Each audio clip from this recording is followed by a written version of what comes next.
Alors, on démarre notre table ronde. Je voudrais commencer avec Monsieur Gouillonnet et parler du groupe ASU 2000, qui est un groupe qui présente plusieurs marques, présent sur différents canaux, donc les réseaux physiques, aussi les comparateurs. Donc, je demande à Monsieur Gouillonnet de nous présenter son groupe, ses marques et aussi la structure organisationnelle. Donc bonjour, je dirige les opérations du groupe ASU 2000 depuis 3 ans et je représente, je crois, ici aujourd'hui le courtage, puisqu'on a parlé de banque assurance au début, beaucoup des agents généraux, d'une grande compagnie d'assurance AXA tout à l'heure. Le groupe ASU 2000, qui a cette année 40 ans d'existence, est un courtier indépendant des compagnies qui distribue les produits de principalement 4 grandes compagnies parmi les plus grandes signatures en Europe et en France, et qui s'est constitué au fil des années sous la forme aujourd'hui de 4 entités de distribution. On est des vendeurs principalement yard et au sein de l'IARD principalement assureurs de véhicules 4 roues et 2 roues, qui représentent à peu près 80% de notre activité. Historiquement, ASU 2000, le groupe est né de la société ASU 2000, qui a constitué un réseau salarié de boutiques, qui sont au nombre aujourd'hui de 350 et qui maillent tout le territoire français. Et puis s'est ajouté au fil du temps, par le biais d'acquisitions externes, différentes autres structures. Grossistes, donc B2B2C, il y a une dizaine d'années, avec l'acquisition d'une structure qui appartenait aux AGF, qui s'appelle Maxence et qui distribue au travers de quelques milliers de courtiers partenaires, courtiers de proximité. Puis l'acquisition d'Euroassurance il y a une demi-douzaine d'années, qui est devenu un des grands spécialistes, un des acteurs principaux de la distribution d'assurance sur Internet, pure player. Plus récemment, l'acquisition d'AutoFirst, dont on a fait un modèle hybride pour tester la cross-canalité au sein d'une structure en elle-même entre un réseau de distributeurs courtiers de proximité et de la distribution directe sur Internet. Donc on est, comme je vous l'ai décrit, organisé par canal de distribution, qui sont pour les 3 premiers en silo, c'était un mot prononcé ce matin, adaptés chacun à un marché et à une façon de distribuer l'assurance. Et on teste aujourd'hui un modèle plus hybride et la convergence entre les différents modes de distribution. ASU 2000, dans son ADN, et le point commun entre toutes ces entités que l'on a développées, c'est, je crois, la proximité. Alors, proximité, en 1975, quand l'entité a été créée, et ensuite au fil du temps, c'était la proximité géographique, être proche du marché, être proche de nos clients. Donc c'était installer des boutiques à l'origine près des lieux de vie, donc dans des endroits à forte densité de population. On est devenu de ce fait plutôt un assureur de classe populaire et de CSP-. Et on est présent dans toutes les villes ayant une densité de population assez élevée. Et puis la notion de proximité, elle a évolué au fil des années. Aujourd'hui, la proximité, c'est pas seulement la géographie, la proximité, c'est le temps. La proximité, c'est un état d'esprit. Donc c'est ce qui fait, selon moi, le point commun entre être efficace, parce que je pense qu'on l'est un peu sur Internet, et le fait qu'on se soit développé à l'origine sur le terrain. Et aujourd'hui, on arrive à faire converger les deux et à assurer cette proximité par tous les canaux de contact que le client, puisque c'est lui qui choisit, souhaite activer. Et il nous joint par téléphone quand c'est nécessaire, il consulte nos offres sur Internet quand il le souhaite, et il se rend dans la boutique quand il en a le besoin. Merci, Monsieur Gouillonnet. Donc, on continue à s'occuper des structures organisationnelles des entreprises. Donc, aujourd'hui, dans la transformation digitale, on a entendu parler des Chief Digital Officers. Certaines entreprises ont commencé à mettre en place des directions digitales. Je demande donc à Madame Ouzlan, quelle est la place du digital dans l'organigramme de Generali? Alors, dans l'organigramme de Generali, on a une direction, alors qu'on n'appelle plus direction chez nous, qu'on appelle levier, puisqu'on a vraiment tué le terme de direction. Donc, on a un levier transformation digitale et expérience client multicanal dont je m'occupe. Alors, est-ce que je peux utiliser un slide ou c'est interdit? Je peux. Alors, je vais vous passer le slide sur Generali parce que vous connaissez. Je voudrais juste vous présenter celui-là. Donc on a créé cette direction, mais dans un projet global d'entreprise. Donc il y a un certain nombre d'acteurs qui ont fait le choix de créer une direction digitale. Nous, on n'a pas créé une direction digitale comme ça. On a mené un grand projet toute l'année dernière de redéfinir notre stratégie et remettre Generali sur la voie de la croissance. Donc Generali est un acteur qui a perdu en termes de part de marché, en termes de chiffre d'affaires depuis quelques années. Et donc on a mené un grand projet pour dire voilà, il faut vraiment qu'on remette Generali sur la voie de la croissance. Et notre seul mot d'ordre, c'est de dire il faut qu'on devienne vraiment une entreprise centrée client. Alors c'est très à la mode. On l'a pas fait juste comme ça, on l'a pas juste annoncé. On a transformé notre organisation et là vous avez donc la nouvelle présentation de notre organisation aujourd'hui chez Generali France. Donc c'est une organisation circulaire avec au centre le client. Donc vous avez 4 univers clients au centre. Puisqu'on segmente quand même nos offres de services en fonction de nos clientèles. Donc on a transformé nos directions techniques en direction client. Donc ça a été quand même une grande révolution. On a retiré tout ce qui est pilotage technique des directions techniques. Donc on a dit aux actuaires, maintenant vous allez commencer à réfléchir client, expérience client, vous mettre dans les chaussures du client. Et autour de ces univers clients, on a mis tous les leviers qui contribuent à l'expérience client. Donc vous avez la distribution, vous avez le marketing, les opérations d'assurance, l'indemnisation et la transformation digitale et l'expérience client multicanal, qui est une direction digitale. Mais on a voulu que les termes soient assez explicites, puisque le digital, effectivement, ce matin, on a eu différentes définitions. C'est très compliqué. Qu'est-ce qu'on met derrière le digital? Est-ce que c'est une transformation? Est-ce que c'est des outils? Donc nous, en fait, on a dit, voilà, on va créer une direction de la transformation digitale et de l'expérience client multicanal. Et c'est un levier qui contribue à l'expérience client. Donc chez Generali France, oui, nous avons un CDO, puisque je suis moi-même CDO, avec des missions autour de la transformation de l'entreprise, transformation des réseaux de distribution dont on a beaucoup parlé, et autour de l'expérience client, c'est vraiment l'axe majeur qu'on met. C'est comment on arrive à utiliser le digital pour transformer en profondeur l'expérience qu'on fait vivre à nos clients. Donc il y a eu beaucoup de choses qui ont été dites ce matin dans les interventions. Et c'est vrai que l'enjeu majeur pour les assureurs aujourd'hui, c'est d'utiliser le digital pour proposer une nouvelle expérience à leurs clients. Et on est très très en retard là-dessus. Et si on ne veut pas se faire uberiser, effectivement, on a intérêt à utiliser tous les outils digitaux pour venir nourrir cette expérience client. Mais on ne peut pas le faire sans nos distributeurs et on ne peut pas le faire sans les collaborateurs. Et donc, on a ces 3 missions. Donc, on a 3 missions dans cette équipe qui est vraiment d'installer le digital comme un levier de transformation à la fois pour chacun des univers clients, pour tous les réseaux de distribution. Alors, on a beaucoup parlé des agents, mais il y a aussi les conseillers commerciaux, il y a les courtiers, il y a les plateformes téléphoniques et également pour toute l'entreprise. Et puis un enjeu majeur aussi, et vous venez de le dire, autour du digital, c'est toutes les possibilités pour développer le business multicanal. Donc nous, on accompagne justement tout le développement de ce business-là en améliorant l'expérience client, mais en utilisant aussi des leviers pour aller capter les besoins sur Internet et les renvoyer à nos réseaux de distribution. Et puis aussi, on a un grand enjeu dans la période actuelle. Alors, est-ce que ça va durer? J'en sais rien, mais aujourd'hui, de mise en cohérence de toutes les initiatives digitales de l'entreprise.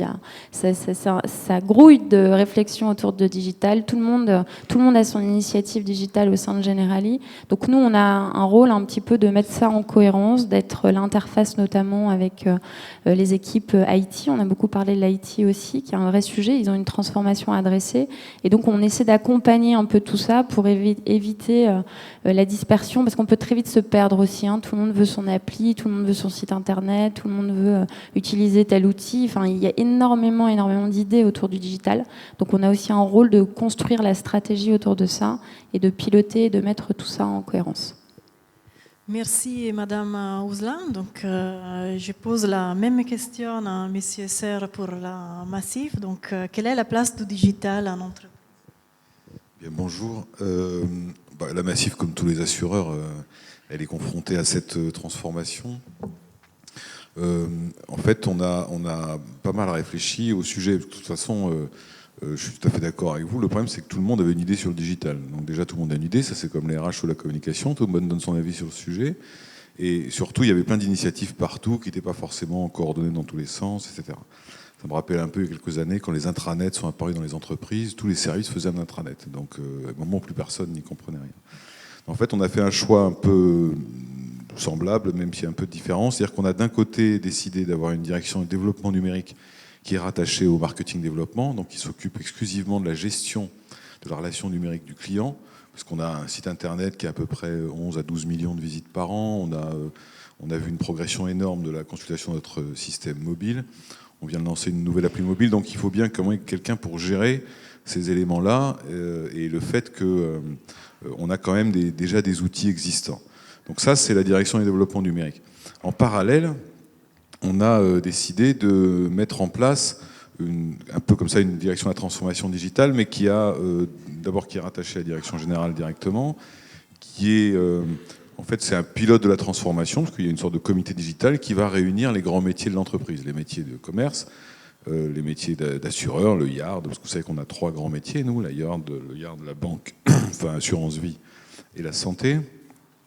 Et par exemple, la RH, parce que je fais partie de ça, etc. Parce qu'on a pris un angle de transformation digitale qui est de dire, c'est certes une affaire client, c'est aussi une affaire d'organisation, c'est aussi une affaire de collaborateurs, c'est aussi une affaire de mode de travail, c'est aussi une affaire d'investissement, puisque les investissements, notamment à IT, sont absolument considérables, et que la vitesse de développement des outils digitaux fait qu'il n'y a pas de raison que ces niveaux d'investissement baissent. Or, on doit pouvoir faire des choix.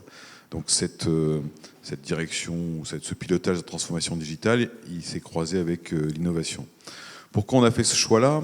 Parce qu'on ne voulait pas justement, dans une entreprise, la Massif, ça a été créé en 1960, c'est une entreprise qui par moment peut avoir des limites dans sa modernité, on va dire, et donc par conséquent, il était important de ne pas envoyer un message interne en disant « vous inquiétez pas, il y a quelqu'un qui s'occupe de ça, donc vous n'avez pas à vous en occuper ». C'était un peu le risque. Donc c'est pour ça qu'on a fait plutôt le choix d'avoir un système extrêmement transversal pour dire tous les métiers, que ce soit des métiers support, que ce soit des métiers relations clients, que ce soit des métiers IT ou autres, ou techniques, ou des métiers de contrôle, peu importe. Tous les métiers sont impactés de toute façon par le digital, soit dans le cadre de la relation client, soit dans le cas des outils dont ils disposent, et de manière à ce qu'il n'y ait pas une sorte de déresponsabilisation en disant le digital va s'occuper de tout. Le troisième aspect, qui était très important sur la cohérence digitale des choses, c'est que la structure de l'entreprise, c'est mutuel, comme vous savez, mais la structure de l'entreprise faisait qu'elle avait des régions et que chaque région avait un peu une approche tarifaire qui lui était propre. Mais ça, c'était l'histoire de la Massif. Or, et bien évidemment, avoir des approches tarifaires qui leur sont propres, c'est plus possible du tout avec le digital. Donc, on a aussi un enjeu d'organisation et d'alignement qui, là, touche plutôt des phénomènes culturels. Et puis, le dernier point, comme ça a été évoqué tout à l'heure par Mathieu Bébéard sur le fait que ces agents généraux oublient la manière dont ils vivent avec le digital dès lors qu'ils parlent de métier, on a un peu le même phénomène. C'est-à-dire il faut bien comprendre que nos salariés ont accès à des technologies et quand ils arrivent dans l'entreprise, ils ont l'impression de reculer de 20 ans parce que vous ne faites pas bouger un système d'information comme une appli sur iPhone. Et donc on a fait le choix d'essayer à chaque fois qu'on va développer une avancée digitale de relations numériques pour les clients, d'en développer une au même moment pour les collaborateurs, de manière à éviter qu'il y ait une espèce de sentiment de décalage entre la manière dont ils travaillent et la manière dont on organise la relation client sur un plan digital. Donc l'organisation, elle s'est posée comme ça, avec d'un côté quelque chose qui est très concentré sur les outils relationnels et de l'autre sur la transformation digitale de l'organisation et des relations internes et externes du groupe. Merci, messieurs, sœurs. Et on revient aux clients maintenant. Donc, nous sommes en matinée sur le marketing de l'assurance. Donc, on parle de révolution digitale et client. C'est où la place du client dans la révolution digitale? Est-ce que la révolution digitale a été impulsée par les clients? Je m'adresse à M. Gouillonnet. On fait un tour de table sur ce sujet. Pour moi, elle n'est que ça en fait. C'est la révolution du client. On parle de révolution digitale et de construire des outils, mais en fait, les outils doivent arriver. Enfin, c'est la façon dont nous on voit les choses en fonction des besoins du client. On parle d'Uber et on en a parlé plusieurs fois. C'est vrai qu'on en parle sans cesse à la radio en ce moment. Uber a été créé, initié par des consommateurs de taxi, en fait, ici à Paris d'ailleurs, et que l'idée leur est venue parce qu'ils ne trouvaient pas de services correspondant à leurs attentes. Donc en fait, on parle de révolution digitale, c'est la révolution du client. Il veut consommer son assurance différemment. Il veut la consommer sur Internet, la nuit, le week-end, à n'importe quel moment de la journée. Voilà. Et on s'adapte. Le digital n'est que la conséquence, finalement, n'est que le levier de mise en œuvre. Nous, c'est comme ça qu'on voit les choses. On a une structure qui est peut-être beaucoup plus courte, plus ramassée, puisqu'on n'est que des distributeurs avec une structure que je dirige qui apporte en support, process, outils et produits. Et donc, on est très, très implanté sur le terrain auprès de nos clients. Et la remontée d'infos est très rapide. Donc, le maître mot chez nous aujourd'hui, c'est écoute, réaction, réactivité. Alors, on théorise assez peu chez ASU 2000. On n'a pas de plan stratégique à long terme. On écoute le client, on réagit, on lui apporte une solution, elle marche, on continue, elle ne marche pas, on change. On essaye d'être agile, on n'est ni précurseur ni en retard. On essaye d'être adapté à l'ère du temps et au souhait du consommateur et tel qu'il veut approcher sa problématique d'assurance et son besoin de couverture. Et c'est pour ça qu'on arrive à articuler tous les canaux de manière, je pense, assez complémentaire et assez harmonieuse pour être présent. Je reprends les mots, encore une fois, de la présentation de Mathieu Weber, mais quand il veut, comme il veut. Je crois que c'est juste ça. Donc aujourd'hui, il veut avoir des tarifs sur un smartphone, on lui fait des tarifs sur un smartphone. Le jour où il voudra autrement, on s'adaptera. Et je crois que c'est ça la clé du succès, c'est ça l'important. Les leviers aujourd'hui sont digitaux, sont informatiques, sont tout ce qu'on veut, mais c'est le client qui décide. Je passe la parole à Madame Ouzlan. Oui, je n'ai pas grand-chose à rajouter, si ce n'est de vous dire que oui, c'est une révolution qui est imposée par le client. Qu'aujourd'hui, on voit beaucoup de nouvelles technologies qui émergent. On est en train de regarder, par exemple, les objets connectés. À date, les clients ne se sont pas encore appropriés tous ces outils, mais le jour où ces objets feront partie de la vie quotidienne et de leurs usages, on devra s'adapter. Et ça nous est imposé par le client. Donc ce qui est très clair, c'est que nous, on fait vraiment le choix d'orienter notre stratégie en fonction de ce que nous disent les clients. Et c'est d'ailleurs pour ça que dans ce levier transformation digitale, on a mis aussi l'expérience client, où c'est là qu'on va mesurer la satisfaction client et on va vraiment écouter ce que nous disent nos clients. Parce qu'on pense que l'innovation va venir de l'écoute du client, que ça bouge très vite, que les clients sont de plus en plus exigeants et que ça n'est qu'en se mettant complètement à leur écoute et en s'organisant pour pouvoir y répondre, et donc ça nécessite quand même une transformation interne lourde, qu'on arrivera à suivre et à répondre à ces attentes. Donc nous, nos clients n'ont pas complètement basculé. Enfin, dans l'assurance aujourd'hui, le client qui souscrit tout seul, on a entendu 5%. Alors ça peut aller jusqu'à 14% sur l'épargne parce que y a un peu plus d'accélération sur l'épargne en ligne, mais ça reste encore très très faible. Donc aujourd'hui, nos clients, nous, chez Generali, commencent à être digitaux, mais pas complètement. On est sur une clientèle qui est quand même encore assez ancienne et qui a besoin aujourd'hui de son conseiller. On a mis en place là récemment la mesure de la satisfaction de nos clients à la souscription, au sinistre, etc. Ce qui fait la différence aujourd'hui, c'est la relation humaine avec l'intermédiaire.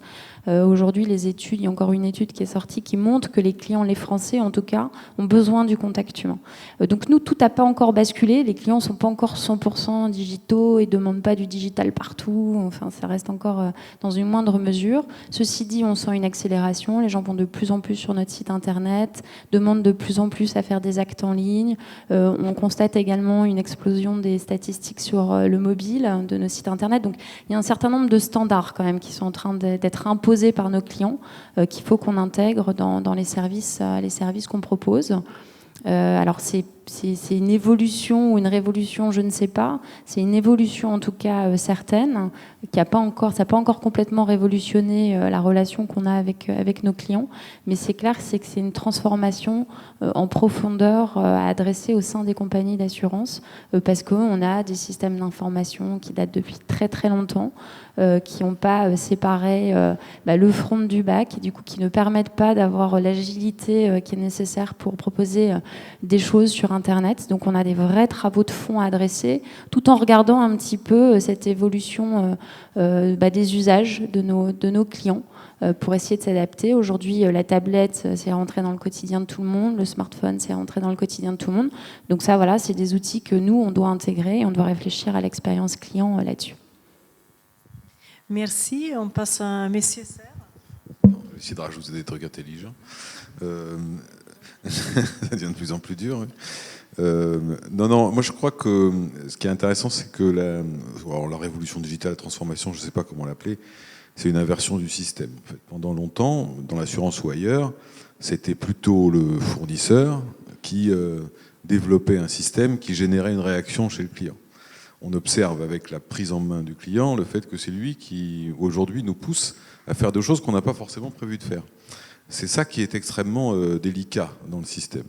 Ce qui est d'ailleurs plutôt intéressant. C'est-à-dire que d'une certaine manière, et on le voit dans d'autres métiers que dans l'assurance, même dans le métier qui est le mien sur les RH, on voit qu'on assiste à une inversion du système. C'est-à-dire que le client a pris la main, en quelque sorte. Et je discutais l'autre jour avec des représentants des fameuses GAFA, là, les Google, Apple et compagnie, qui expliquent qu'aujourd'hui, lorsqu'ils sortent une appli, ils sont capables de peu près de prévoir à peu près 50% de ce que le client va en faire. C'est-à-dire qu'il y a un moment où le client va s'en saisir, il ne va pas du tout l'utiliser comme c'était prévu à l'origine. Donc pour des entreprises qui sont extrêmement tournées vers l'innovation, vous imaginez, donc pour des entreprises qui sont plus classiques, sur des modèles plus traditionnels comme ceux de l'assurance, je ne pense pas qu'on soit à 50, je pense qu'on est à 10 ou 15. Donc je pense que le premier sujet de cette transformation, de cette révolution, c'est une inversion du système. Ça veut dire que les organisations doivent être capables, de développer en interne des niveaux d'agilité pour y répondre rapidement, parce qu'ils ne savent jamais quand le client va pousser une nouvelle exigence. Et deux, ils doivent avoir les systèmes, et c'est ce que expliquait madame, c'est d'avoir les systèmes d'écoute du client suffisamment fins pour pouvoir anticiper un minimum. Parce que le client devient très volatile. On parlait tout à l'heure de la fameuse loi Hamon, qui va que rajouter à la volatilité du client. Pour quelques années, les assureurs auto en particulier étaient à peu près tranquilles parce qu'ils savaient qu'ils avaient à peu près 1 an pour s'adapter. Aujourd'hui, il suffit qu'il y ait un nouvel acteur, alors c'est pas forcément une ubérisation, c'est n'importe quoi, qui vient vous perturber le système. Donc je crois que cette transformation, elle est certes dans la nature d'expérience client, de tout ce qui a été évoqué, elle est surtout dans la capacité d'une profession extrêmement réglementée, et ça ne va pas s'arranger avec Solvency II, à créer les systèmes d'agilité qui lui permettent de ne pas se déconnecter par rapport à la demande client qui est presque devenue imprévisible sur un certain nombre de sujets. Voilà la vision que je vois. Donc elle est impulsée par le client, mais surtout il mène la danse. C'est plutôt pas mal sur le fond. Merci, Monsieur Serre. Donc, on continue notre discussion. Encore un tour de table, mais cette fois autour des agences. Donc, réseau physique. Donc, comment les agences vont se transformer. On a parlé beaucoup d'agences déjà ce matin. Donc, maintenant, toujours je commence avec Monsieur Gouillonnet. Comment, chez vous, les agences vont se transformer et quelle sera la place des agences dans votre assurance? Alors, en préambule et pour reformuler un peu avec notre vocabulaire, mais ce que vient de dire Monsieur Serre à l'instant, nous, on a décliné auprès de tous les réseaux de vente le message selon lequel le consommateur, en général le consommateur d'assurance, notamment en 2015, est libre, informé et exigeant. Et on souhaite qu'il se souvienne en permanence de ça. Il est libre Hamon, enfin la loi Hamon, pour ce qui nous concerne, puisqu'il y a plein d'autres volets, mais l'a réaffirmé. Il est exigeant parce qu'il veut savoir ce qu'il achète et que le service soit délivré. Informé parce qu'il prend le temps, et je crois que c'est de plus en plus, et c'est relativement nouveau, de se documenter par lui-même. Il compare les prix, il compare les garanties, il s'informe. Et quand il vient voir un commercial en boutique ou quand il a quelqu'un au téléphone, il en sait beaucoup plus qu'il en savait avant. Alors ça, c'est nouveau dans notre métier. La transparence sur les tarifs, la transparence sur les garanties, en tout cas dans les légendes urbaines, c'était pas ce qui nous caractérisait. C'était d'ailleurs parfois vrai. Un vocabulaire très juridique, un jargon très compliqué, une certaine façon aussi d'argumenter la vente d'assurance par des notions qui étaient un peu axées sur la crainte, sur la peur, sur imaginer ce qui se passera en cas d'accident, imaginez si vous deviez vous-même indemniser le sinistre que vous avez causé. Donc tout ça change parce que le consommateur se décomplexe, il a compris les mécaniques de l'assurance, il s'est informé. Ce qui s'est passé, un modèle qui m'a beaucoup intéressé une dizaine d'années, c'est Darty, qui a eu une problématique à gérer. Ces commerciaux qui vendaient des machines à laver devaient connaître les caractéristiques de 50 machines à laver, mais ils avaient un client en face qui avait potassé avant de venir les caractéristiques de 3 d'entre elles qui l'intéressaient plus que les autres, et en boutique, il en savait plus que le vendeur. Aujourd'hui, dans notre métier, c'est un petit peu aussi ce qui arrive. On n'axe plus un argumentaire sur la peur, on ne raconte plus des choses dans un jargon incompréhensible et on n'explique plus qu'on a le meilleur produit, le meilleur tarif de l'univers parce que le client il sait exactement ce qu'il en est et il a fait ses recherches avant. Donc en boutique, le contexte change et il faut être assez tranquille et assez serein pour l'accepter, pour s'adapter. Depuis le début 2015, chez Assu 2000, plus de la moitié de nos consommateurs nous ont connus, en tout cas pour les interactions qu'on arrive à identifier via l'Internet. Et donc ils se rendent en boutique en ayant eu un premier contact avec nous par le biais de nos portails, nos vitrines, les vitrines qui auparavant étaient en verre et faisait 9 mètres linéaires dans une rue commerçante. Aujourd'hui, c'est un site internet ou une appli sur un smartphone. Et ils nous ont connus comme ça. Et ils décident de se rendre malgré tout dans la boutique pour faire plus ample connaissance et approfondir leurs questions quand il est nécessaire. Bien que plus de la moitié des contacts soient aujourd'hui générés sur des leviers internet, Assu 2000, sur la période qui vient de s'écouler, connaît la plus forte croissance qu'elle a jamais connue depuis une dizaine d'années. Donc c'est la preuve que transparence et visibilité sur Internet est compatible avec vente en agence par un réseau physique. A contrario, on a une filiale pure player, Euroassurance, qui n'était présente et qui le reflétait dans ses coûts, dans ses chargements, c'est comme ça que ça s'appelle, dans ses coûts de gestion, qui n'était présente qu'à distance. Pour ceux qui ne le savent pas, on est à Noisy-le-Sec, dans une zone industrielle, pas facile d'accès, pas agréable d'accès non plus d'ailleurs. Et toutes les semaines se présentaient des clients au siège. Parfois, pas pour des problèmes graves, mais pour avoir un contact. Donc on a décidé, donc là c'est le pure player qui prend la décision d'aller sur le terrain ou d'ouvrir des pôles de gestion dans quelques carrefours d'accès à Paris pour le moment.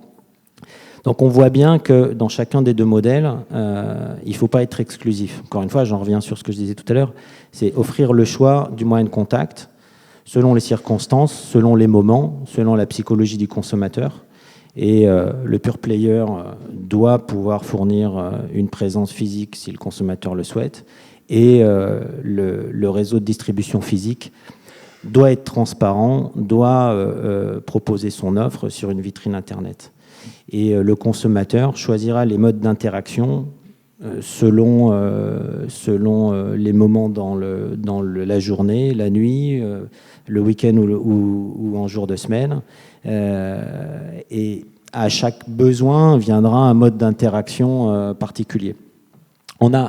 J'en finirai là-dessus, mais on a un autre problème qui a été évoqué plus tôt ce matin, nous dans l'assurance, c'est que on a des interactions peu fréquentes avec nos clients, à contrario des banques. On disait 2 fois par an versus 9 fois par semaine, j'ai noté ces chiffres, ça doit être vrai. Et on a un assez gros problème à occuper la relation entre ces instants-là, qui cristallisent une certaine appréhension et qui tendent la relation. On rentre en contact au moment d'un renouvellement, la prime en général augmente, donc c'est jamais sympa pour le consommateur. On entre en contact quand il y a un sinistre, le client est stressé, inquiet. On rentre en contact quand il y a un impayé, donc on fait remarquer au client qu'il est en défaut et c'est peu appréciable de son point de vue. Et on n'est pas présent le reste du temps. Et ça, c'est une chose qui, à mon avis, est importante de compenser. Et les réseaux physiques sont là aussi pour ça. Ils sont inscrits dans le tissu commerçant du quartier. Moi qui y vais de temps en temps, pas très souvent, mais j'observe qu'il y a des gens qui passent. Ils n'ont pas de souci avec leur assurance, mais ils viennent voir leur conseiller pour échanger 5 minutes. Merci pour votre témoignage. Donc, Madame Roselin. Alors, les réseaux de distribution dans tout ça, oui, ils ont complètement leur place, hein, et en même temps, ils doivent vraiment changer la manière de voir les choses. Hein, et donc, c'est là une révolution pour eux. Ça veut dire quoi? Ça veut dire qu'aujourd'hui, c'est exactement ce que vous venez de dire, le client veut pouvoir accéder à la compagnie quand il veut, comme il veut, avec le support qu'il veut. Donc il y a une étude récente d'Opinionway donc c'était début d'année, où on a interviewé les Français sur leurs attentes par rapport à l'assurance. Il y en a 9 sur 10 qui disent qu'ils veulent pouvoir accéder en direct aux compagnies. Et par contre, on en a plus de 80%, je crois que ça va être 84% des Français qui disent qu'ils veulent avoir un contact humain. C'est important, voire très important pour eux. Et plus la personne est équipée, plus elle est âgée, plus elle dit que c'est fondamental pour elle d'avoir un contact humain exclusif, un conseiller dédié. Donc une fois qu'on a dit ça, ben voilà, c'est l'addition à adresser. C'est-à-dire que, le contact humain est fondamental. Donc ça veut dire que aujourd'hui, l'assurance, même si il faut effectivement qu'on travaille sur la simplification, ça reste compliqué. Et l'appréhension de l'assurance, est-ce que je suis bien couvert, pas bien couvert, ça reste quelque chose, une matière qui est complexe, hein, et sur lesquelles les gens ont besoin de conseils, ont besoin d'être accompagnés. Et les intermédiaires d'assurance, que ce soit les agents généraux, les courtiers, les conseillers commerciaux, donc les intermédiaires de proximité ont une place à prendre. Et par contre, il y a des vraies attentes par rapport au digital, parce qu'aujourd'hui, on ne comprend plus pourquoi on ne peut plus consulter son contrat en ligne, pourquoi on ne peut pas envoyer un email via son smartphone à son contact d'assurance, et pourquoi c'est pas fluide. Et ça, c'est des standards qui sont imposés par d'autres secteurs. On disait ce matin souvent, quand on échange avec les intermédiaires ou avec les gens dans les compagnies d'assurance, ils ne comprennent pas que les standards que eux vivent à titre personnel, dans le voyage, dans la consommation, ils ne comprennent pas qu'il faille aussi l'appliquer dans l'assurance, parce qu'aujourd'hui, ce sont les attentes de nos clients. Donc ça, c'est quelque chose à adresser, une combinaison à trouver entre la place de nos réseaux et ce multicanal qu'il faut faire entrer dans l'entreprise. Et là encore, je pense que c'est le client qui dicte sa loi. Il faut partir des attentes du client et puis il faut construire tout autour de ça. Mais encore une fois, c'est une vraie transformation dans l'assurance, parce que ça chamboule complètement, et nos réseaux de distribution qui, historiquement, on l'a dit ce matin, sont propriétaires de la relation au client. C'est-à-dire que nous, compagnie d'assurance, par exemple, aujourd'hui, avec nos agents généraux, on a une charte client qui dit qu'on n'a pas le droit de parler aux clients. Donc on dit effectivement les assureurs ne parlent pas aux clients, mais sauf qu'aujourd'hui, nous, assureurs, si on veut écrire au client, si on veut lui parler d'un point de vue relation client, c'est-à-dire que quand ça sort de quelque chose qui est contractuel, on doit aujourd'hui demander l'accord à nos agents généraux, par exemple. Donc vous comprenez que ça, et ça date d'années historiques, de contrats de passé avec nos agents généraux. Donc il faut qu'on arrive à changer ça. Donc c'est beaucoup d'accompagnement de nos réseaux pour leur dire voilà aujourd'hui ce qu'attendent les clients, voilà ce qui est en train de se passer, et il faut que collectivement on arrive à adresser ça, et ça veut dire que il faut revoir tous ces accords qui n'ont plus lieu d'être aujourd'hui. Il faut que collectivement on réadresse ce nouveau partage de la valeur client pour faire plus de business ensemble, pour satisfaire davantage le client. Mais c'est un vrai enjeu de transformation, même si ça a l'air simple de l'extérieur, c'est très, très compliqué dans les compagnies d'assurance à adresser. Bon, rapidement, parce que je passe le troisième, donc à chaque fois. Non, c'est pas ça. C'est que là, en fait, la Massif, c'est une mutuelle sans intermédiaire. Donc, on n'a absolument pas le même type de sujet, puisqu'on n'a pas d'agence.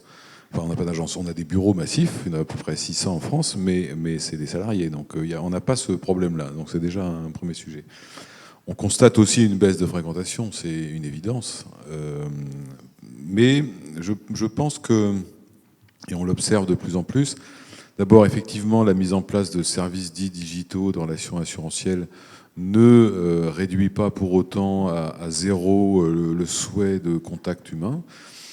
Si vous vous souvenez, il y a quelques années, quand les plateformes téléphoniques se sont généralisées, c'était déjà le débat, en disant maintenant on va pouvoir appeler, on n'a plus besoin d'agence. On s'est rendu compte que c'était pas vrai.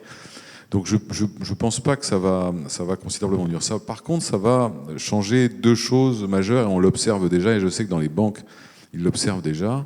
D'abord, effectivement, le taux de visite par client unique dans chaque agence va baisser très fortement. Donc ça va poser des questions évidentes de maillage du territoire d'une part et d'organisation des agences d'autre part. Et la deuxième chose, c'est que la nature même de la relation, ou la nature même de la demande que le client va pouvoir avoir quand il va ressentir le besoin de se déplacer, va changer. Va changer assez fortement, parce que c'est qu'il n'aura pas trouvé les solutions sur Internet ou au téléphone ou à distance ou peu importe. Parce que bon, vous avez toujours des gens de passage. Ils passent par hasard, ils ont un problème avec la Massif, tiens, ils passent devant une agence, ils rentrent. Donc ça, d'accord, mais ça, c'est minoritaire. Et je pense que le sujet, il est là. Le sujet, il est là, c'est que la nature même des questions va changer assez fortement, et que ça va poser des questions très importantes de compétences de nos propres collaborateurs, qui aujourd'hui s'appuient beaucoup sur leurs compétences techniques pour expliquer des choses un peu incompréhensibles, et qui se retrouvent de plus en plus face à des gens qui ont toutes les connaissances qu'il faut, et qui ont un problème très particulier, ou qui ont besoin d'être réassurés ou convaincus de ce qu'ils ont appris. Donc c'est en train d'impacter. Donc je pense que la révolution ou la mise en place du digital ne va pas déshumaniser la relation, par contre elle va en changer profondément le sens. Et que ça va être assez compliqué pour le faire comprendre à nos propres collaborateurs des agences, parce que le métier même dit de vendeur, d'assurance ou de conseiller de vente, peu importe le nom, va changer assez fortement. Et pourtant, pendant longtemps, en tout cas je parle pour la compagnie qui est la mienne, pendant longtemps, c'était d'une certaine manière l'excellence technique, le caractère sachant du vendeur qui emportait l'affaire. De plus en plus, ça ne va pas forcément être celui-là, parce qu'il a en face de lui un client qui a à peu près autant que lui. C'est le phénomène de Darty. L'autre phénomène, c'est que, et ça on le voit parce que ça crée des formes d'inquiétude chez certains de nos conseillers, puisque le client est capable de contrôler en direct ce que le conseiller lui dit. Donc c'est extrêmement désagréable. Il est en train de lui expliquer qu'il a la meilleure assurance du monde, et le type il va dire oui, mais moi je suis sur un site qui ne me dit pas tout à fait ça. Donc vous comprenez bien que la nature même de compétence de relation client, elle va énormément changer dans sa dimension humaine des choses, au-delà de la façon digitale. Et que si on oubliait cet impact-là, on risquerait d'avoir une transformation digitale assez dévastatrice pour le fonctionnement même de l'entreprise. Donc ça, c'est un point qui, à mon avis, me paraît le plus important. Donc la nature des agences va changer. Et puis, je crois, on l'a observé dans la téléphonie, puisque vous savez que la loi Hamon, en fait, elle va avoir probablement sur l'impact sur l'assurance le même phénomène que la téléphonie quand ils ont rendu obligatoire la portabilité du numéro. C'est-à-dire que les agences vont devenir aussi des agences dites de service, au-delà du caractère de l'assurance pure. Et que ça aussi, ça va modifier assez fortement les comportements attendus, voire l'organisation des agences elles-mêmes, dans la partie relation physique qu'on peut avoir. Et puis le dernier point, je souscris tout à fait au sujet dit de, je crois que c'est l'omnicanal, vous êtes des spécialistes, mais c'est l'omnicanal. C'est-à-dire qu'un client rentre par un canal, il peut continuer sur un autre, revenir sur l'ancien, et ça c'est le plus compliqué, parce que c'est la continuité de l'information qui doit pouvoir être faite. Et aujourd'hui, c'est quelque chose qu'on sait bien faire canal par canal, qu'on sait moins bien faire en mixant les canaux, et c'est extrêmement complexe. Mais je crois que c'est ça qui sauvera les affaires et qui permettra d'équilibrer l'évolution de la relation digitale et la nécessité de la relation physique. Je voudrais conclure cette table ronde avec un sujet un peu plus ressources humaines. Donc, je reviens à M. Serre encore. On a déjà commencé à aborder les sujets des humanisations de la relation client digitale. Est-ce que vous pouvez nous dire un peu plus sur ces sujets? Est-ce que le digital implique une déshumanisation de la relation client? Comment vous voyez les choses? J'ai répondu partiellement, à mon avis, à cette question. Par contre, je pense que le digital va modifier les relations à l'intérieur même de l'entreprise. Donc ça, c'est plutôt la casquette RH plus qu'assureur. Parce qu'on le voit bien. D'abord les systèmes collaboratifs, les systèmes de réseau, etc. L'assurance, c'est historiquement, il suffit de regarder notre convention collective, c'est une organisation extrêmement hiérarchisée. Il y a des chefs et des sous-chefs partout, il y a des classifications très compliquées. Alors en plus, nous, on a un contrat spécial, donc on a rajouté classification à la classification. Bref. Mais le mode de fonctionnement des gens n'a plus rien à voir avec ça. Et donc, je pense que le digital va beaucoup impacter sur la relation et le mode de travail en réseau, en projet à l'intérieur même des entreprises. Et c'est très important de laisser faire cela parce que c'est la première source de l'agilité. Quand j'évoquais tout à l'heure la capacité, ou vous évoquez tout à l'heure la capacité de l'écoute client, c'est bien d'écouter le client si on en fait quelque chose derrière. Or, je l'observe, on observe que on écoute le client et puis ça tombe dans une espèce de tunnel qui se promène pendant des mois et des mois, puis ça retombe, et entre le temps, le client a changé d'opinion, ou d'avis, parce qu'il va très vite, ou d'assureur. Vous avez raison, ou d'assureur. Et donc, je crois que la question digitale, en interne, elle est fondamentale pour favoriser un système beaucoup plus agile, beaucoup plus rapide, et donc admettre que les gens travaillent ensemble, presque quelquefois indépendamment de l'organisation hiérarchique qu'on a péniblement essayé d'instaurer. Moi, je l'observe, le siège de la Massif officielle est à Niort, comme vous savez, mais le siège de la direction générale est à Paris, et on a à peu près 300 personnes dedans, et je regarde les jeunes personnes, les plus jeunes collaborateurs qu'on recrute. C'est assez intéressant. Au bout d'une dizaine de jours, ils sont par tablée entière, tous du même âge, et au bout d'un mois, ils organisent des projets entre eux sans même poser la question à leur responsable hiérarchique, qui découvre que le projet sort, il est de qualité et que personne n'est au courant de rien. Mais c'est efficace. Et vous savez que plus vous montez dans la hiérarchie, plus ce n'est pas vu comme de l'agilité, mais comme une perte de pouvoir. Donc on a tous ceux qui managent les gens savent que c'est comme ça que ça se passe. Donc on a un enjeu extrêmement fort d'utiliser le digital pour favoriser un système d'agilité et pouvoir répondre aux clients. Du coup, il y a une deuxième dimension complémentaire, c'est que je crois qu'on va vers un système presque de co-création avec le client un certain nombre de produits. On le voit apparaître, on a des gens qui nous disent régulièrement « mais pourquoi vous ne faites pas ceci, pourquoi vous ne faites pas cela ?» Quelquefois, c'est économiquement absolument pas stable, donc on explique que ça ne va pas être possible. Par contre, quelquefois, on n'y a même pas pensé. Ou alors, quelqu'un y a pensé, mais parmi les 12 000 collaborateurs que compte la Massif, il s'est perdu dans les brumes. Donc, il y a un moment où je crois que ça, c'est sans doute un outil. C'est pour ça que je suis plutôt favorable à vraiment avoir cette approche, vous l'avez sans doute compris, croisée de l'impact du digital sur le collaborateur et l'impact du digital sur le client. C'est le croisement des deux qui fera qu'à un moment, la relation client changera. Je crois beaucoup à un système peut-être de co-création demain, en tout cas d'alignement ou d'ajustement de l'offre, non pas en fonction de l'individu. Vous savez que c'est tout le problème de la santé, des fameuses montres connectées. Est-ce que demain, on aura presque des assurances individualisées, ce qui tue le système de l'assurance, puisque c'est le principe de la mutualisation.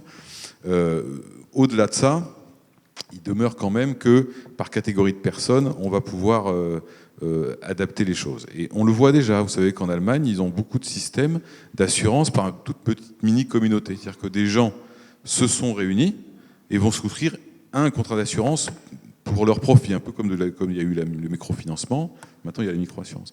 Tout ça, c'est des phénomènes qui sont en train de s'installer, et les compagnies d'assurance, de mon point de vue, ont deux solutions. Soit ils la regardent en essayant de continuer à pousser leurs produits classiques, et ils mourront, soit ils commencent à adapter, mais ça signifie qu'ils ont développé à l'intérieur des systèmes d'agilité suffisants pour pouvoir adapter sans déséquilibrer techniquement les choses. Parce que vous savez que le problème de l'assurance, c'est que c'est un modèle économique inversé. Puisque, alors, depuis la loi Hamon, c'est plus le cas, mais jusqu'à la loi Hamon, à peu près, nous, l'échéance, c'était le 1er avril. Pourquoi le 1er avril? Parce que c'était la date d'anniversaire du fondateur de la Massif. C'est comme ça. 1er avril, le 2 avril, on connaissait 98% de notre chiffre d'affaires. Donc maintenant c'est fini avec la loi Hamon, ça c'est une bonne chose. Et enfin je sais pas si c'est une bonne chose, mais c'est comme ça. Mais on a quand même la gestion du chargement, des sinistres à gérer. Donc c'est ça qui va être, à mon avis, intéressant, de regarder comment l'équilibre va se faire et comment cette logique digitale va emporter, certes, la nature de la relation client, mais également la manière dont une compagnie d'assurance, sur un produit très réglementé, dont Solvency II ne fait qu'aggraver la situation avec son hyper-traçabilité, va pouvoir adapter les choses en interne, sans attendre que le client le pousse suffisamment, soit en l'ayant quitté, soit en lui remontant un certain nombre d'informations qui fait qu'à la fin, ça fait trop de bruit. Donc, je pense que c'est ça le sujet. L'équilibre va devoir se trouver entre les deux. Et c'est pour ça que les deux transformations, comme vous le disiez, doivent se jouer en parallèle. Sinon, il y aura un décalage qui va se créer et on répondra mal ou aux collaborateurs ou aux clients, ce qui, dans tous les deux cas, est une mauvaise idée. Voilà.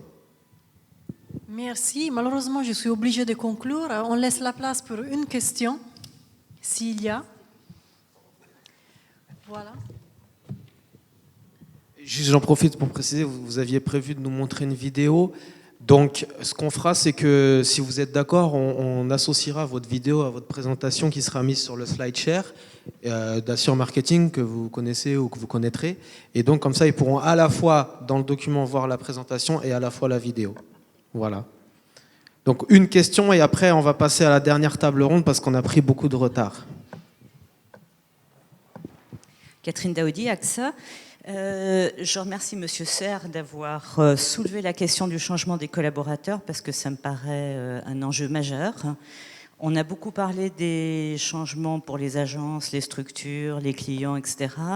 Qu'est-ce que vous prévoyez les uns et les autres justement pour cette révolution, sachant que les collaborateurs pourront jouer uniquement s'ils sont accompagnés, à mon sens, sur la pratique à l'interne, la connaissance vers l'externe pour réussir.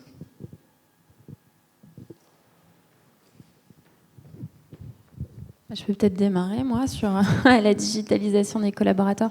Donc oui, on en a, enfin moi j'en ai pas parlé, mais effectivement dans notre plan de transformation digitale, le volet collaborateur est fondamental. Enfin aujourd'hui, si vous voulez travailler sur une expérience client fluide, vous devez avoir une expérience collaborateur fluide. Et aujourd'hui, il y a un tel décalage entre la cible qu'on a et ce qu'on veut offrir à nos clients et ce que vivent nos collaborateurs, qu'on a un gros travail à faire, donc qui concerne à la fois la partie outils, mais vous avez raison aussi la partie sensibilisation et formation par rapport à ces nouvelles attentes, par rapport à ce nouveau monde. Et puis alors là, je rejoins complètement ce qui a été dit, il faut qu'on utilise vraiment pleinement la jeune génération, les nouveaux collaborateurs qui viennent dans les compagnies d'assurance. Alors c'est un peu, ils vivent un monde complètement décalé par rapport à eux, leurs usages, leur vie quotidienne. Alors ils essaient de s'adapter, mais il faut surtout pas qu'on fasse en sorte qu'ils s'adaptent. Il faut qu'on leur demande comment ils veulent fonctionner, qu'on utilise les codes aujourd'hui du digital, le collaboratif, le test and learn, l'agilité, etc. pour faire changer nos organisations, tout en accompagnant les générations qui sont plus anciennes et qui sont là historiquement depuis des années dans les compagnies d'assurance et qu'il faut qu'on accompagne par rapport à ces nouveaux codes pour pas avoir une entreprise à deux vitesses. Donc nous, on est en train de construire un plan pour sensibiliser, former, outiller, accompagner l'ensemble des collaborateurs. Ça nécessite d'avoir de la segmentation parce que vous ne pouvez pas avoir tous les collaborateurs au même niveau, donc vous devez segmenter votre plan d'accompagnement. Et puis l'objectif, c'est de transformer vraiment en profondeur l'entreprise. Mais vous avez raison, les collaborateurs, si on n'adresse pas les collaborateurs, vous allez avoir un décalage.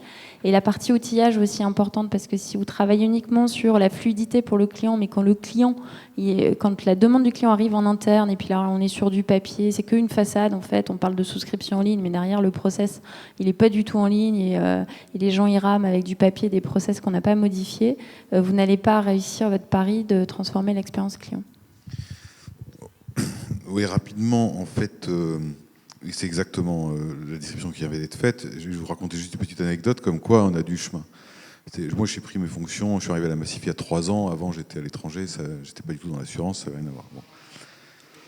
Et en fait, je visite une plateforme téléphonique, on a à peu près une trentaine de plateformes téléphoniques, et le patron de la plateforme me dit, c'est un scandale, j'ai appris que tu avais autorisé l'Internet pour tout le monde. Alors, du coup, sur les postes de travail. Donc, j'ai dit, bah oui, parce que ça me paraissait idiot qu'ils n'aient pas Internet. Il m'a dit, oui, dès qu'ils ne travaillent plus. Je lui ai dit, oui, sauf que je ne sais pas si tu es au courant, mais ils ont un petit appareil qui s'appelle comme ça, et qui permet juste de se connecter indépendamment de l'entreprise.